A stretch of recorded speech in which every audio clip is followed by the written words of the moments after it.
years after years. I'm probably today the only interventional cardiologist in this room, and I enjoy it. Yeah, thank you. So which patient I sent to, and you have to wait for. Thank you. Which patient I sent to surgery, I would like to start by this paper published in the JACC this year about the appropriateness criteria for coronary revascularization. And if you look at this table, PCI is considered to be uncertain for tri-vessel disease and inappropriate for left main disease. I know that David Taggart and Paul Surgeon are working on the guidelines of the European Society, and we will have something somewhat different at the end of the year.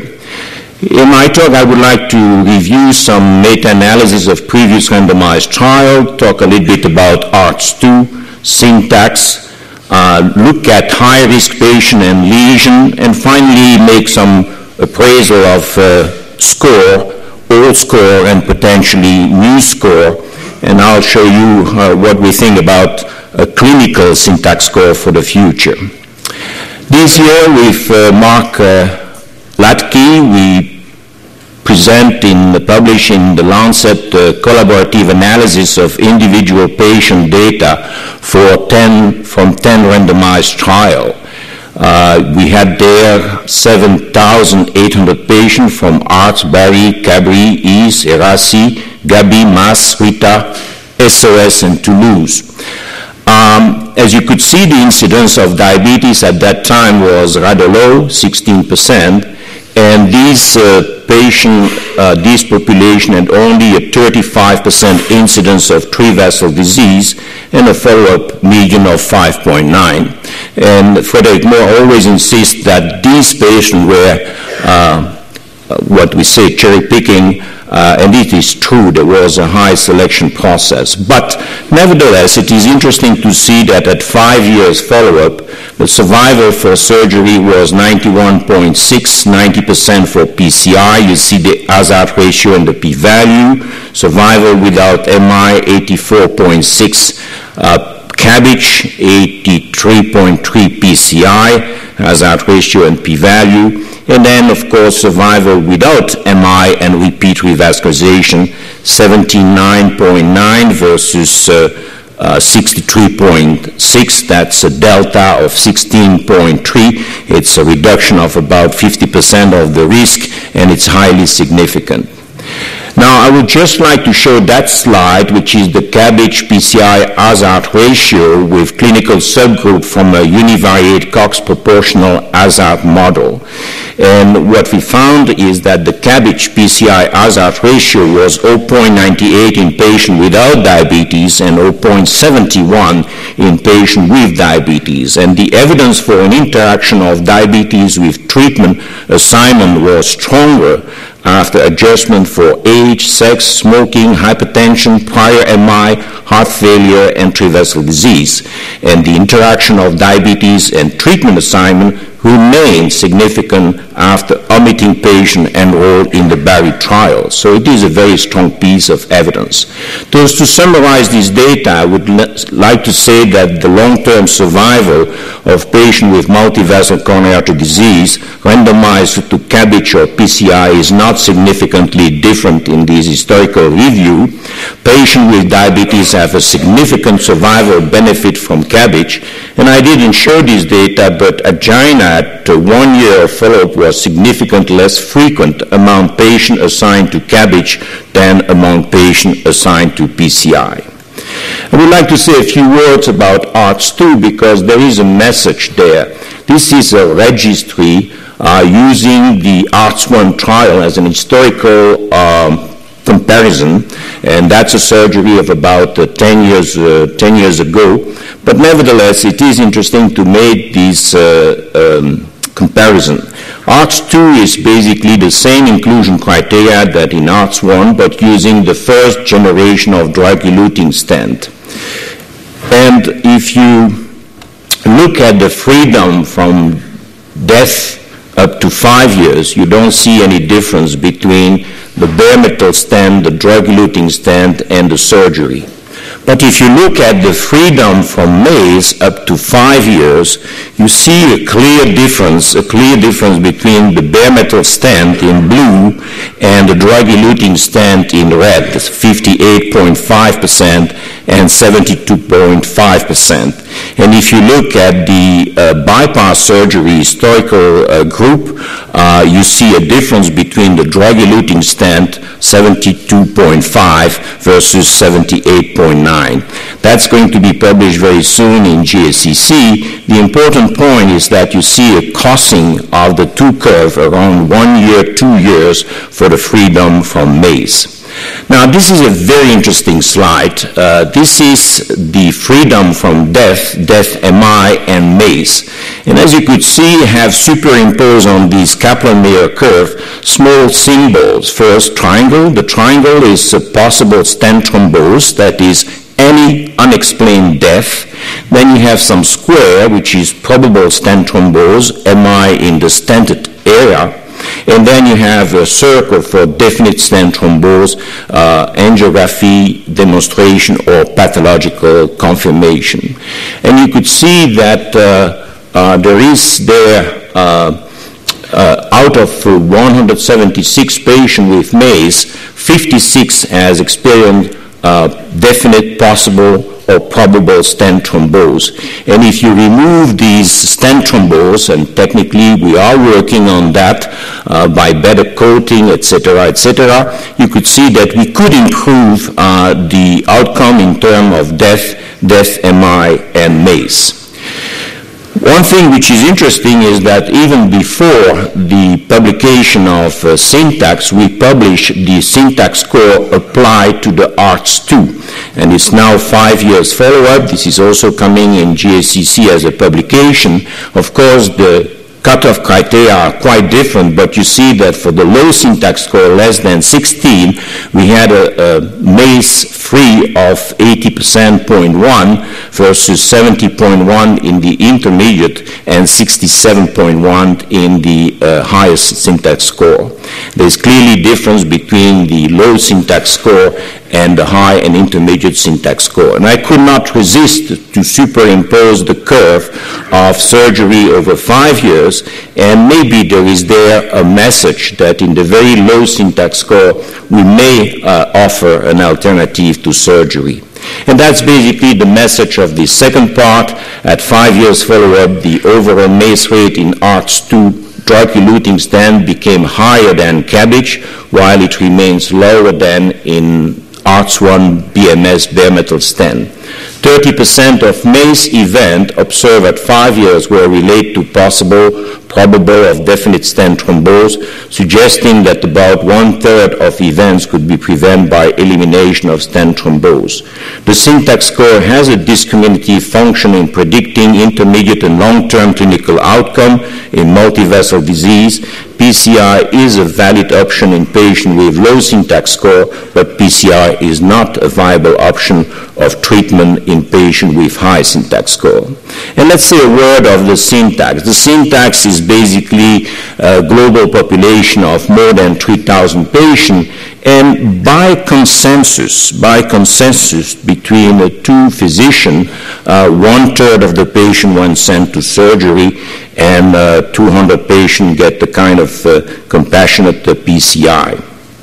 We randomized 1,800 patients, and Ari-Peter Kapitein has mentioned the fact that if you divide this population in low tertile Syntax score, intermediate Syntax score, and high Syntax score, you may have some indication about what to do about your patient.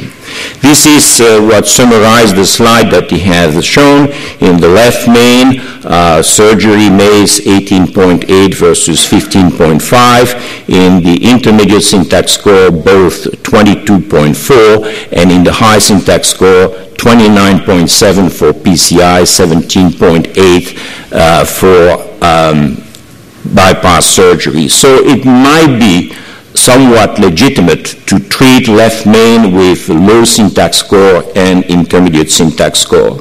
It's quite different in the three-vessel disease. In the three-vessel disease, in the low syntax score, PCI 21.9, bypass surgery 16.5, while in the intermediate and in the high syntax score, it is not legitimate to send the patient to PCI. It has to go to surgery.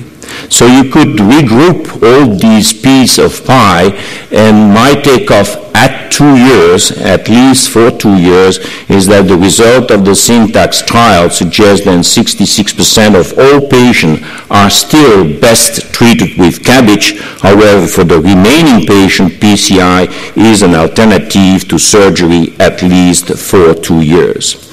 Just a few words about high-risk patient and lesion, 4 slides about that, bifurcation, trifurcation. As you see here, you have the safety endpoint for the patient without bifurcation, trifurcation for the patient with bifurcation.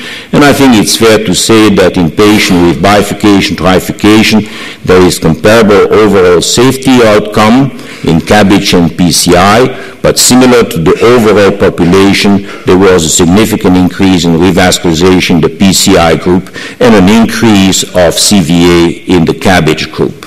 If you look at the diabetes status, again looking at MACE versus safety, you see the number in the diabetic patient, 452 patient, 12.5, 12.7.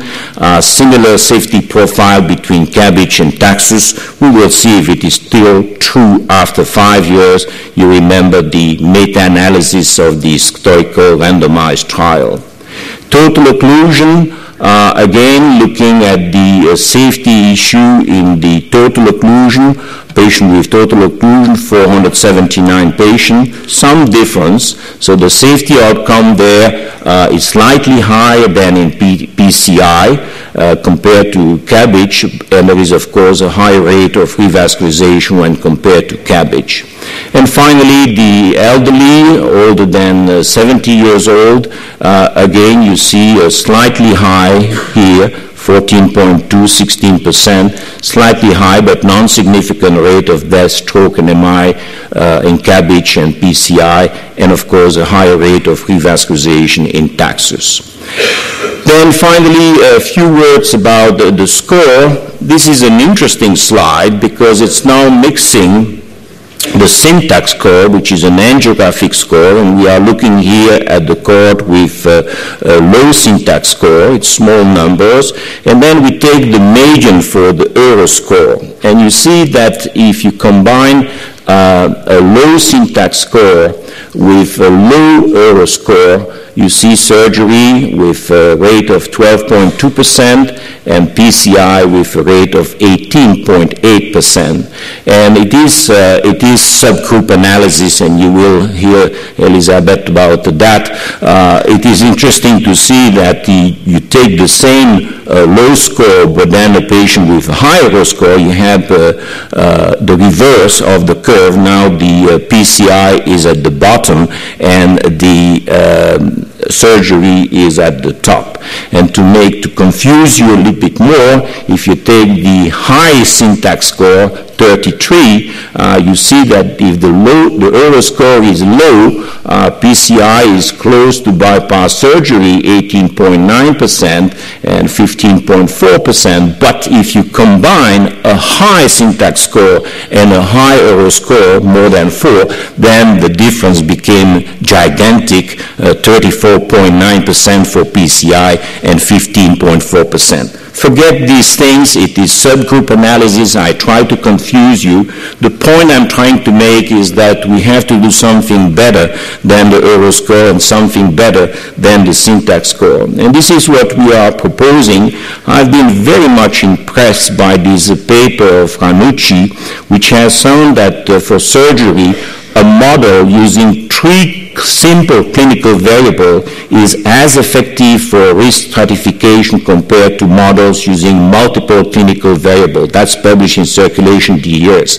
He is just taking the age of the patient, divide by the ejection fraction, plus 1 point if the serum creatinine is above 2 milligram per deciliter. And you see here the ASEF score, as they call it, going from 0 to 5.2, and you see on the vertical axis the predicted mortality. I like that very much because it's very simple, and it is amazing that even diabetes is not coming into this score, that the ASEF score seemed in their hands in more than 5,000 patients, slightly superior to the Logistic Euro score, the Additive Euro score, the Cleveland Clinic, the Parsonet, and the Northern New England.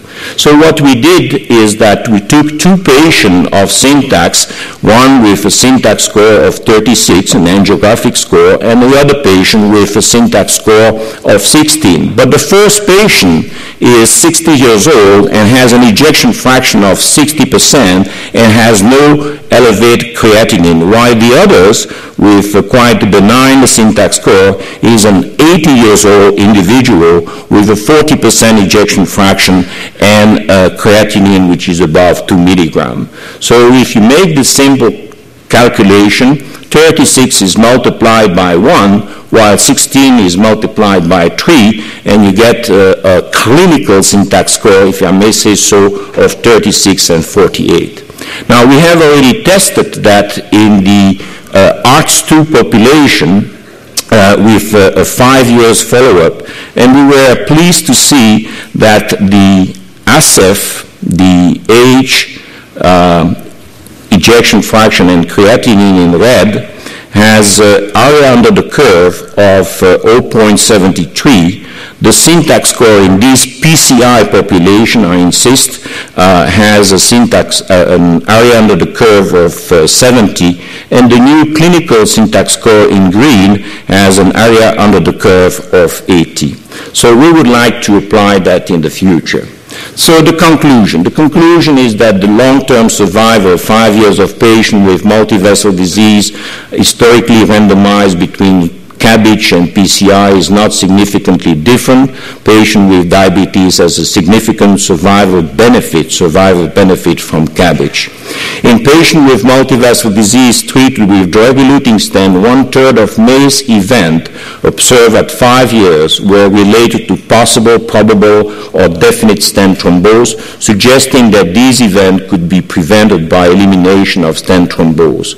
Result of the syntax trial suggests that 2/3 of all patients are still best treated with CABG. However, for the remaining patient, PCI is an alternative to surgery at least for 2 years, and that's what we have to say to all patients.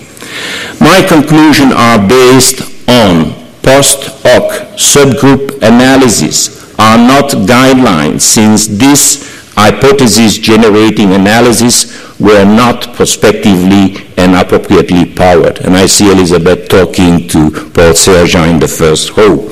Below a syntax score of 22 in 3-vessel disease and below 33 in left main disease, PCI may be considered as an alternative to surgery, at least in the short term, 2 years follow-up. And that's what I'm saying to my patient in the thorax center after the discussion with the surgeon.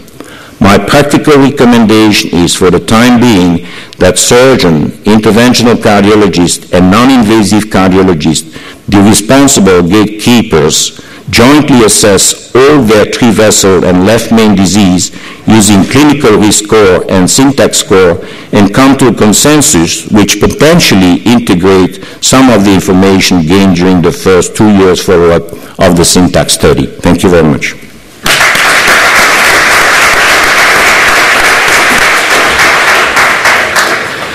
Thank you, Dr. Sirois. There was a time in my career I never thought I'd ever be able to agree with Dr. Sirois on anything. But I do have to say, I think that was a very both comprehensive and a very balanced approach to what contemporary practice. So thank you.